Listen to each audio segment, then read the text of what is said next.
ការងាររបស់ខ្ញុំបានទេខ្ញុំនឹងច្បាស់ជាងអ្នកណាទាំងអស់ថាលោកសម្រេចបានបរាជ័យប្រមាណក្នុងរយៈពេលមិនបានប្រមាណឆ្នាំមកនេះហើយដែលបានជាលោកនៅតែទទួលចង់ធ្វើប៉ុនពេលមុនសាញ់ឈឺបាននិយាយថាគ្រួសារស៊ូយើងមិនអាចចូលរួមក្នុងពិធីជប់លៀងបានទេឥឡូវនេះខ្ញុំចង់ឃើញថាតើទឹកមុខវាបែបណាបន្ទាប់ពីគ្រួសារស៊ូរបស់យើងខ្លាចជាដៃគូលេខ1របស់ឈិនជានោះតើវាខឹងនឹងពួកយើងយ៉ាងណាមែនហើយគ្រាន់តែទូកំ pl ែងតែប៉ុណ្ណោះនេះជាជំនាញទាំងអស់ដែលគេមាននៅក្នុងជីវិតរបស់គេណាពិតមែនហើយនោះហើយជាអ្វីទាំងអស់ដែលគាត់មានសិនឈឺនៅទីបំផុតយើងត្រូវបានគេកំណត់មិនអាចនៅជាមួយគ្នាការលែងញ៉ាំជាមួយលោកគឺជាការសម្រេចចិត្តដ៏ល្អបំផុតដែលខ្ញុំធ្លាប់ធ្វើមុននេះនៅនាងជាងមកពីជនសេងបានផ្ញើលិខិតអញ្ជើញហើយប្រាប់ថាចង់ជួបលោកនៅថ្ងៃស្អែកនេះហើយបើជានាងតែមិនដែរទេ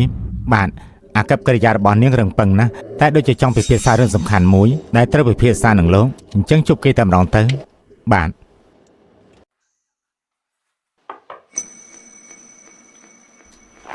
ខានជួបគ្នាយូរហើយលោកសិនមិនចាំបាច់បែបនេះទេចាប់តាំងពីកិច្ចប្រជុំចុងក្រោយរបស់យើងគឺមិនយូរប្រហែលដែរចេញកុយមិនដឹងថាអ្នកនាងជាងរកខ្ញុំមានការអីទេណោះមានសន្និសីទលើកកម្ពស់ក្នុងការវិនិយោគនៅទីក្រុងជ័យយប់នេះអ្នកនាងចង់និយាយពីពាណិជ្ជកម្មធំទាំង4នៅខេត្តហៃណានដែលសហការរៀបចំជាមួយនឹងអ៊ីនជាអន្តរជាតិត្រូវហើយអ៊ីនជាអន្តរជាតិសន្និសីទលើកកម្ពស់វិនិយោគបានជួយពួកគេជ្រើសរើសដៃគូរបស់ពួកគេក្នុងទឹកដីតាស៊ីលទ្ធផលថ្នាក់ដឹកនាំធុរកិច្ចគ្រប់ទិសទីមកប្រជុំនៅតំបន់នោះដែលធ្វើឲ្យស៊ូជើក្លាយទៅជាតំបន់សម្រាប់ប្រជុំអិសរាជជនយប់នេះខ្ញុំចង់អញ្ជើញលោកសិនទៅជាមួយខ្ញុំតំណាងឲ្យជនសេងចូលរួមពិធីជប់លៀងក្នុងយប់នេះតើលោកទៅជាមួយខ្ញុំទេហេតុអីជាខ្ញុំលោកធ្លាប់មានគុណលើជនសេងក៏ជឿជាក់លើសមត្ថភាពរបស់លោកនេះគឺជាលិខិតសម្លេងសត្វក្រៀលដែលពោពេញទៅដោយពាណិជ្ជកម្មធំទាំង4ជាមួយនឹងការអញ្ជើញបើសិនជាអាចកាត់ថ្លៃថ្នាក់ទី2នៅក្នុងសភាពបែបនេះជាកម្មវាតម្លៃលិខិតនេះចូលធម្មតាលិខិតអញ្ជើញសម្លេងសម្រាប់សត្វក្រៀលការចូលរួមសន្និសីទកម្ពុជាការវិនិយោគមានភាពខុសប្លែកគ្នាដែលអាចជួយបែងចែកកម្រិតអ្នកចូលរួមកាន់តែប្រសើរឡើងលិខិតអញ្ជើញសម្រាប់សត្វក្រៀលនេះគឺអញ្ជើញកម្រិតយល់ហើយប៉ុន្តែអ្នកនាងជាងអញ្ជើញខ្ញុំមកនេះគួរតែមិនមែនចូលរួមកម្មវិធីនេះទេមែនទេពិតជាលោកសិនមែននេះជាកិច្ចព្រមព្រៀងសម្រាប់ការផ្ទេរភាគហ៊ុន 50% របស់ជនសេងលោកចុះហត្ថលេខាហើយរបស់នេះនឹងក្លាយជារបស់ជនសេងហើយអ្នកនាងចង់ឲ្យខ្ញុំគ្រប់គ្រងជនសេងនេះជាក្រុមហ៊ុនមួយដែលបង្កើតឡើងពីដំបូងដែលនាងចំណាយអស់ពេល5ឆ្នាំតម្លៃទីផ្សារជិត 1000 លានអ្នកនាងប្រគល់វាទៅឲ្យមនុស្សចម្លែកទាំងស្រុងដែលអ្នកនាងទើបតែស្គាល់ពាក់កណ្ដាលអញ្ចឹងហីដូចជាមិនសមទេប្រហែលជាលោកសិនអាចធ្វើការជ្រើសរើសពិធីផ្សេងបានអ្នកនាងនិយាយមកចុះរៀបការជាមួយខ្ញុំ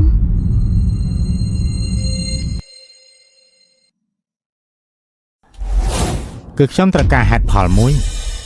ខ្ញុំសូមឲ្យលោកសិនជួយខ្ញុំឲ្យផុតពីការភ្ជាប់ពាក្យក្នុងពេលនេះខ្ញុំនឹងខិតខំឲ្យអស់ពីសមត្ថភាពដើម្បីការពារផលប្រយោជន៍លោកសិនហានិភ័យនឹងការខាត់បងកាត់ឡើងត្រូវបន្ទោសដោយជនសេងពិធីភ្ជាប់ពាក្យខ្ញុំកាត់មកនៅក្នុងគ្រួសារជាងនៃខេត្តហៃណានហើយមានកិច្ចព្រមព្រៀងរៀបការជាមួយនឹងឈីងសាលីងគ្រួសារឈីងនៃហៃណានគោលបំណងគាត់គឺខ្ពស់ពេកខ្ញុំមិនចូលចិត្តទេគ្រួសារឈីងខេត្តហៃណានឈីងសាលីងពីយប់មិញគេមករកខ្ញុំព្រោះខ្ញុំបានលើពីអ្វីដែលក្នុងកម្មវិធីខួបកំណើតគ្រួសារស៊ូការពិតគឺអញ្ចឹងសោះគាត់ស្មានតែយើងទាំងពីរមានទំនាក់ទំនងអ្វីនឹងគ្នាដូច្នេះគាត់មកទីនេះជាពិសេសដើម្បីប្រមាននាងគាត់កំពុងតែភ័យខ្លាចខ្ញុំរួចផុតពីគាត់រំដោះខ្លួនចេញពីការត្បិតរិទ្ធរបស់គ្រួសារជាងមិនអាចគ្រប់គ្រងបាន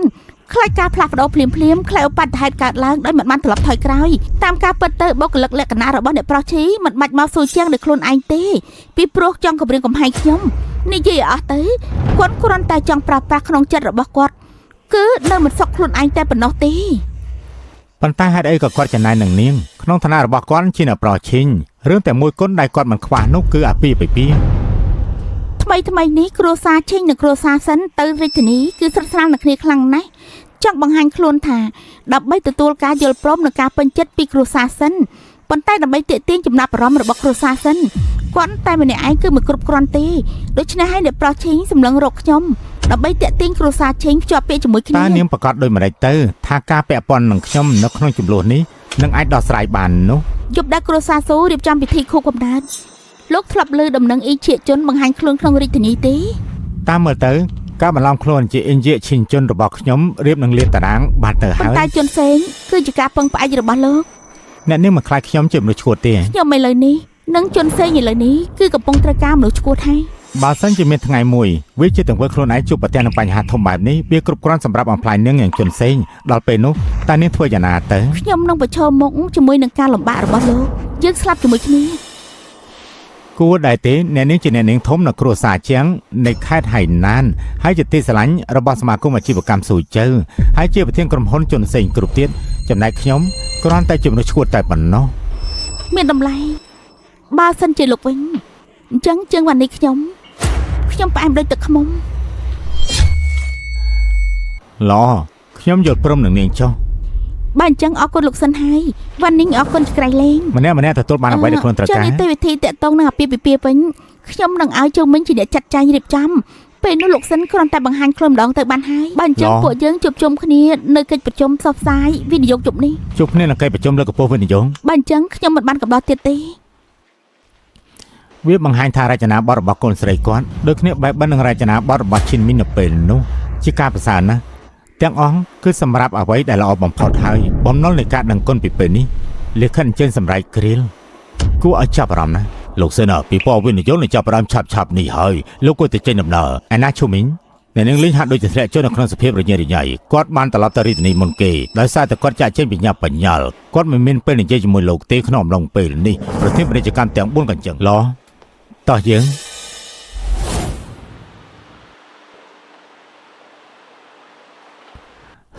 លោកសិនខ្ញុំជួយដំណើរលោកចូលទៅចូលណាមិនចាំបាច់ទេខ្ញុំចាំមនុស្សម្នាក់លោកចូលទៅមុនទៅបាទ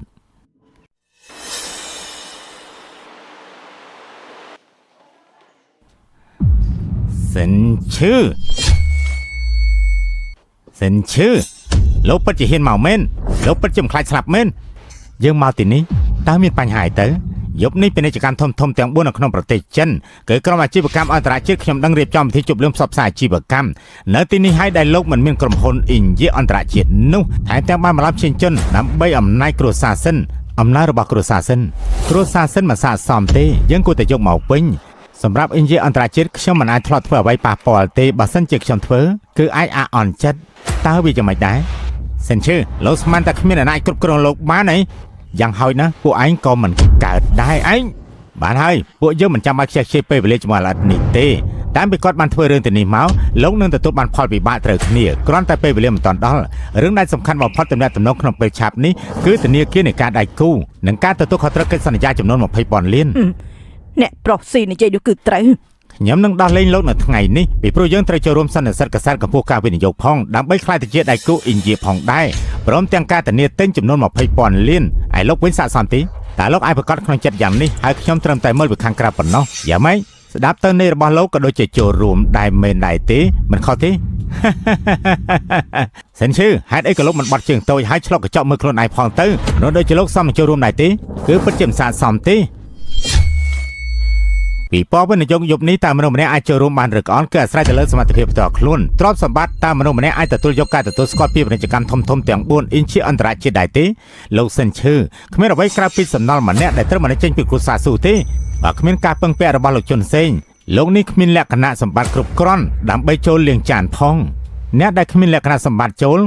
គឺជាពួកលោកទេទៅត្រឹមត្រូវពួកយើងខ្ញុំបាននិយាយហើយមិនលើសពី7ថ្ងៃគ្រួសារស៊ូប្រកាសជាតិដួលរលំពេលវេលារបស់លោកគឺមិនមានច្រើនទៀតទេលើពីនេះទៅទៀតដោយសារតែទុនបច្ចុប្បន្នរបស់លោកមិនគ្រប់គ្រាន់ដើម្បីទទួលការចូលរួម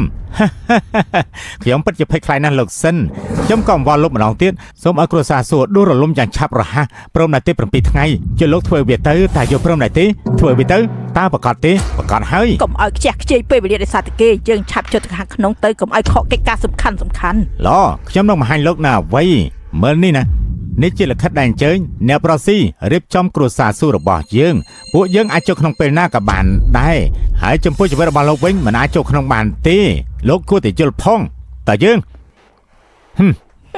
អាចចឹងហើយសិនឈឺលោកមកគោះមកកន្លែងបែបនេះទេបាត់លោកមកហើយនោះគឺជាការធ្វើឲ្យខ្លួនឯងអាម៉ាស់មុខបាទដូច្នេះក៏ល្អដែរទោះបីជាដំណើរការខុសខើបន្តិចក៏ដោយវានឹងជួយលោកឲ្យប្រឈមមុខនឹងការពិតនិងជល់ពីខ្លួនឯងនៅទីបំផុតឈូសេងជានាងខុសហើយដែលមកគួរសមគឺគ្រួសារជា បានយល់ពីខ្លួនឯងច្បាស់ណាស់ក៏ជាគ្រួសារស៊ូពេលខ្លះមានលិខិតអញ្ជើញប្រហែលជាឥតប្រយោជន៍នោះទេមើលទៅគឺវាពិតជាគ្មានបានការមែ លោ ន កអាចទៅធ្វើប្រកែកគ្នាហើយព្យាយាមប្រើពាក្យសម្ដីឲ្យឆ្លាតវៃលោកមិនមានលក្ខណៈសម្បត្តិគ្រប់គ្រាន់ទេគ្រួសារស៊ូត្រូវបានអាជ្ញាឲ្យចូលរួមកិច្ចប្រជុំនោះគឺជាការពិតលទ្ធផលនឹងបំផ្លាស់ប្ដូរឡើងពេលនេះដោយសារតែការនិយាយឥតប្រយោជន៍របស់លោកតែពេលណាទើបលោកនឹងដឹងពីដែនកំណត់របស់ខ្លួនឯង ការផ្លាស់ប្ដូរខ្ញុំអាចធ្វើបានគ្រាន់តែនិយាយពី3ម៉ាត់រួចពីការសមត្ថសម័យរបស់នាងចំពោះការយល់ដឹងចំពោះខ្លួនឯងគ្រប់គ្រាន់ហើយជាជាម៉េចនេះនាងនិយាយជាមួយនឹងគេច្រើនយ៉ាងនេះក៏គ្មានប្រយោជន៍ដែរយ៉ាងណាគាត់មិនមានកម្រិតដូចជាពួកយើងទេ ថៃរក្សាខ្លួនផុស